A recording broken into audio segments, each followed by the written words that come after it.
last video we have seen what is direct variation or direct proportion. After that we have started 7.1 also. First question we have I think discussed. Now let us discuss second question. Complete the following table considering that the cost of apples and their numbers are in direct variation. Number of apples x दिया हुआ है, cost of Apple Y दी हुई है 1, 8, 4, 32 ये सब दिया हुआ है. टेबल में यहाँ लिख लिया है suppose. Now we have to find out the remaining fill in the blanks type. जो भी वहाँ से टेबल में जहाँ फिल इन द ब्लैंक्स है वो अपने को कंप्लीट करने के. This is now they are given in the number of apples and cost of apple there is direct variation. In short, let us see x varies as y. X varies as y, or x is directly proportional to y. Therefore x is equal to ky, where there k is constant. K is constant. We have substituted that x is equal to ky, where there x is constant. Now here they have given x is equal to 1 and y is equal to 8. Therefore x divided by y is equal to k is equal to x के जगह 1 आ गया, y के जगह 8 आ गया. That is k is equal to 1/8. अब यही values आपको सब्स्टिट्यूट करनी है हर जगह. सो यहां अगर हम देखेंगे that is x is equal to k के जगह k की वैल्यू दी 1/8 y. दिस इज द ये जो है कांस्टेंट ऑफ वेरिएशन हो गया. 1/k is equal to 1/8 constant of variation.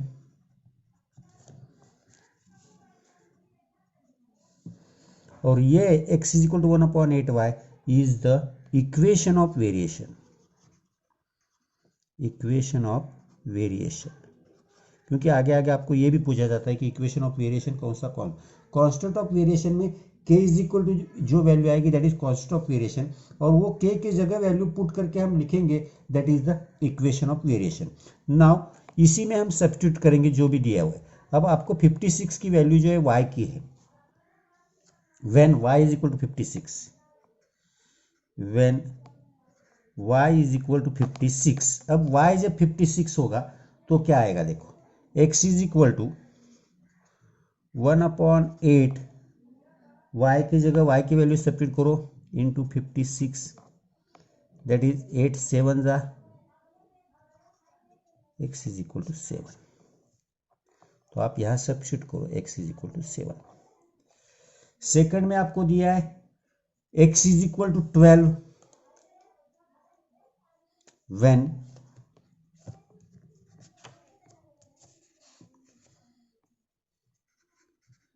when x is equal to 12, तो आपको आएगा therefore 12 is equal to 1/8y. अब a8 इधर आ गया तो मल्टीप्लाई होगा. Therefore y is equal to 12 into 8, that is 96.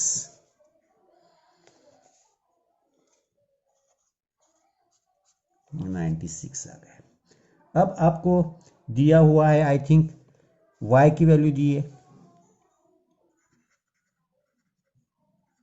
when y is equal to 160, therefore x is equal to 1/8 into 160. इसको आपने डिवाइड किया, therefore x is equal to 8 2 जा 20. तो यह आएगा आपका 20.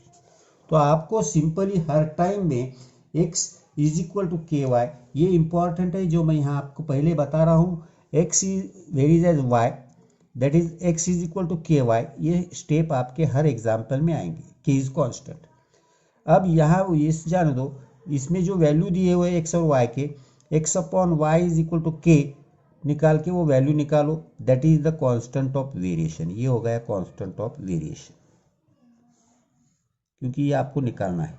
इसके बाद आपको इक्वेशन ऑफ वेरिएशन निकालना पड़ता है। This is the equation of variation. Next sum देखेंगे हम, ये सेकंड वाला हुआ। थर्ड क्वेश्चन देखेंगे हम। थर्ड क्वेश्चन में आपको दिया है m if m varies as n or m is directly proportional to n and when m is equal to 154 n is equal to 7 find the value of m when n is equal to 14। let us see here आपको क्या क्या दिया है। let us see here आपको दिया है m varies as n, third वाला है, और m directly proportional to n। बाद में दिया है m is equal to 154 where there n is equal to 7। आपको पूछा है find the value of n when n is equal to 14। When n is equal to 14 we have to find out m। we have to find out m. Now again according to our formula or according to this, m varies as n, therefore m upon or m is equal to nk or kn, m is equal to kn, k is constant. अब ये होने के बाद यहाँ आपको values substitute करने हैं जो दिए हुए हैं वो, that is m is equal to 154, n is equal to 7। ये वैल्यूज हम सब्स्टिट्यूट करेंगे। अब ये वैल्यूज सब्स्टिट्यूट करेंगे तो क्या आएगा, देखो 154 इज इक्वल टू 7k। अब 154 is equal to k into 7 आ गया, therefore k is equal to 154 divided by 7, that is 7 to the k is equal to 22, k is equal to 22, constant of variation. जो k की value आ गई उसे constant of variation बोलना। अब इस value को हम जब इक्वेशन में डालेंगे, that is m is equal to 22 n, this is the equation of variation. ये हो गया इक्वेशन ऑफ वेरिएशन। तो इसमें वैल्यू पुट करो, खत्म। अब हमको दिया है n14 दिया है, m निकालना है। m is equal to 22 into 14, therefore m is equal to 14 two the 28 carry on 2, 14 two the 28 plus 2 308। So easy है, कोई दिक्कत मुझे नहीं लग रही है। किसी को कोई डाउट हो तो बोलो, मेरे ख्याल से तो नहीं होगा। अब इसके बाद क्वेश्चन नंबर 4 जो है वो ओमिट किया हुआ है, इस साल रिड्यूस जो सिलेबस है उसमें रिड्यूस है। क्वेश्चन नंबर 5 आएगा, तो हम क्वेश्चन नंबर 5 देखेंगे। y varies directly as square root of x। यहाँ ये इंपॉर्टेंट है, y varies square root of x। तो स्क्वायर रूट ऑफ x अगर आएगा तो यहां देखिए क्वेश्चन नंबर 5 मैं लिख रहा हूं y varies as square root of x। ये इंपॉर्टेंट है, दिया हुआ है, गिवन है। When x is equal to 16, y is equal to 24, find constant of variation और इक्वेशन ऑफ वेरिएशन। इतना ही आपको निकालना है। अब देखिए y varies as square root of x, therefore y is equal to k root x, where k is constant। k constant है। अब k इज कांस्टेंट है, अब यहां वैल्यूज डाल दिए हमने। y की वैल्यू है 24 is equal to k, x की वैल्यू 16 है। वैल्यूज देख के डालो। अब root 16 we know 4, that is 24 is equal to 4k। अब ये 4 इधर आ गया, 24 divided by 4 is equal to k, that is 6। k is 6, constant of variation हो गया। ये कांस्टेंट ऑफ वेरिएशन हो गया। तो आपका इक्वेशन ऑफ वेरिएशन आएगा y is equal to 6 root x, हो गया equation of variation.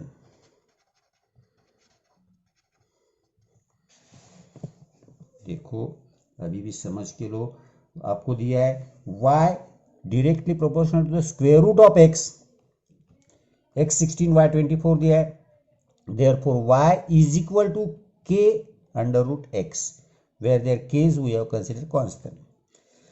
y is equal to 24 substitute किया, k रूट x की वैल्यू 16, तो 16 का रूट 4 है, therefore 24 is equal to 4k आ गया, ये 4 डिवाइड हो गया, that is 24 divided by 4 is equal to k, that is k is equal to 6 is the constant of variation and y is equal to 6 root x, क्योंकि k की value 6 है, is the equation of variation. मेरे ख्याल से कोई doubt नहीं होगा किसी को, सिंपल है। अब इसमें लास्ट क्वेश्चन देखिए, लास्ट क्वेश्चन है the total remuneration paid to labourer employed to harvest soybean is in direct variation with the number of labourer. If remuneration of 4 labours is 1000, find the remuneration of 17 labours. अब यहाँ जो है वो हम consider करके लेंगे तो हमें थोड़ा इजी जा सकता है। तो पहले देखेंगे हम, लेट अस सी हियर। अभी कैसे हमने कहा the remuneration of let the remuneration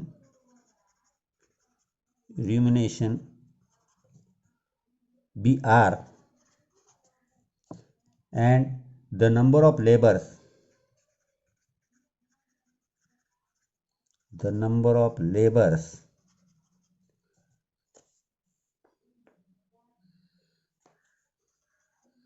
be n consider किया suppose, therefore r varies as n, ये आपको दिया हुआ है, therefore r is equal to kn where k is constant, k is constant, जहाँ k हमारा कांस्टेंट है। अब उन्होंने आपको दिया है कि 4 लेबर्स होंगे तो उनका रिम्यूनरेशन 1000 है, remuneration of 4 labours, that is remuneration है, दैट इज व्हेन, यहाँ लिखता हूँ मैं, n is equal to 4, r is equal to 1000।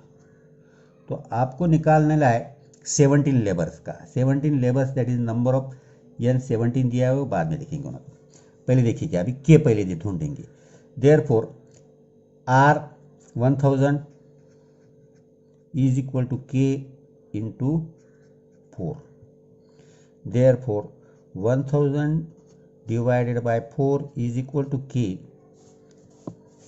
Therefore k is equal to 250, this is the constant of variation, constant of variation हो गया, ये है constant of variation. अब इक्वेशन ऑफ वेरिएशन जो बनेगा हमारा वो ये बनेगा, हमारा इक्वेशन ये आएगा r is equal to 250 into n, equation of variation. अब आपको जो दिया है, आपको नंबर ऑफ n दिया हुआ है 17, now n is equal to 17, वो डाल दीजिए, r is equal to 250 into 17, therefore r is equal to 17 0 0, 17 5 85, carry on 8, 72 34 plus 8, that is the remuneration. Full sentence में लिखो ना तो the remuneration of 17 laborers is rupees 4250 खलास। तो शायद यहाँ आपका ये प्रैक्टिस सेट खत्म होता है, प्रैक्टिस को